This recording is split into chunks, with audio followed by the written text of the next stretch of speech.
ભરૂચમાં cheque return કેસમાં કોર્ટનો મોટો ચુકાદો. આરોપીને 2 વર્ષની જેલની સજા અને વળતર ચૂકવવાનો આદેશ. ભરૂચમાંથી ચેક રિટર્ન કેસનો એક મહત્વનો કિસ્સો સામે આવ્યો છે, જેમાં ભરૂચ કોર્ટે આરોપીને આકરી સજા ફટકારી છે. કેસની વિગત એવી છે કે ચોલાદ ગામના રહેવાસી અને ફરિયાદી દલપતભાઈ દામોદરભાઈ પ્રજાપતિએ હિંગલોટ ગામના ઇકરામ ઇલિયાસ પટેલ નામના વ્યક્તિ સાથે પોતાની 4 વ્હીલર ગાડીના લે વેચનો સોદો કર્યો હતો. આ સોદો ₹1,10,000માં નક્કી થયો હતો, જેની સામે આરોપી ઇકરામ પટેલે ફરિયાદીને ચેક આપ્યો હતો, પરંતુ બેંક ખાતામાં અપૂરતા નાણાં હોવાને કારણે આ ચેક રિટર્ન થયો હતો. ત્યારબાદ પોલીસ સ્ટેશનમાં સમાધાન થતાં આરોપીએ 55,000ના 2 ચેક આપ્યા, જે પણ બાઉન્સ થયા હતા. આખરે વિશ્વાસ આપીને ફરીથી આપેલો 1,01,000નો ચેક પણ જ્યારે ખાતામાં નાણાં ન હોવાને લીધે પાછો ફર્યો, ત્યારે ફરિયાદી દલપતભાઈએ ભરૂચના એડવોકેટ રાજેશ ટી પ્રજાપતિ મારફતે ભરૂચ કોર્ટમાં ધી નેગોશિયેબલ ઇન્સ્ટ્રુમેન્ટ એક્ટની કલમ 138 મુજબ કાયદેસરની કાર્યવાહી કરી હતી. આ કેસ ભરૂચના additional judicial magistrate Shri A.K. Mehta સાહેબની કોર્ટમાં ચાલ્યો હતો. કોર્ટે બંને પક્ષોની દલીલો સાંભળ્યા બાદ આરોપી ઇકરામ ઇલિયાસ પટેલને દોષિત જાહેર કરીને 2 વર્ષની સાદી કેદની સજા ફટકારી છે. આ સાથે જ કોર્ટે આરોપીને આદેશ કર્યો છે કે તે ફરિયાદીને વળતર પેટે ₹86,000 આગામી 30 દિવસમાં ચૂકવી આપે.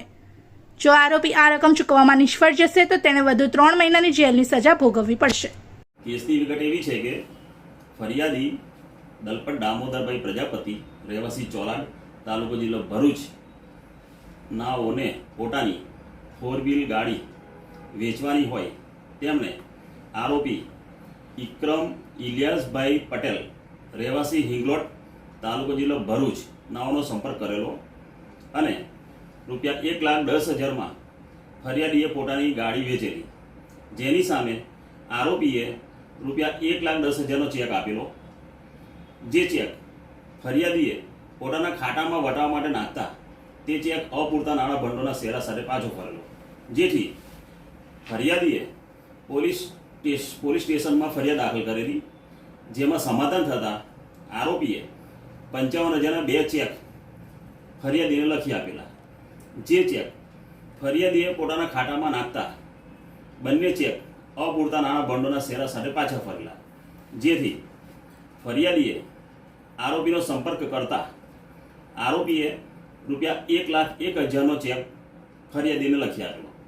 જે ચેક ફરિયાદીએ પોતાના ખાતામાં વટાવવા માટે નાખતા તે ચેક અપૂરતા નાણાં ભંડોળના શેરા સાથે પાછો ફરતા ફરિયાદીએ ભરૂચની કોર્ટમાં ધી નેગોશિયેબલ ઇન્સ્ટ્રુમેન્ટ એક્ટ હેઠળ ફરિયાદ દાખલ કરેલી, જેમાં આરોપીએ મફત કાનૂની સહાય સેવામાંથી મફત સરકારી વકીલની માંગણી કરતા સરકારી વકીલે આરોપીનો બચાવ કરેલો.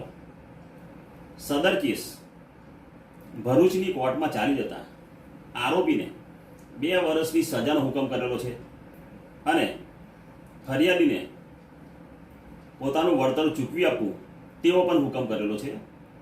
અને જો ફરિયાદીને વળતર નહીં ચૂકવે તો બીજા 3 મહિનાની સજા આરોપીએ ભોગવી તેવો હુકમ કરેલો છે.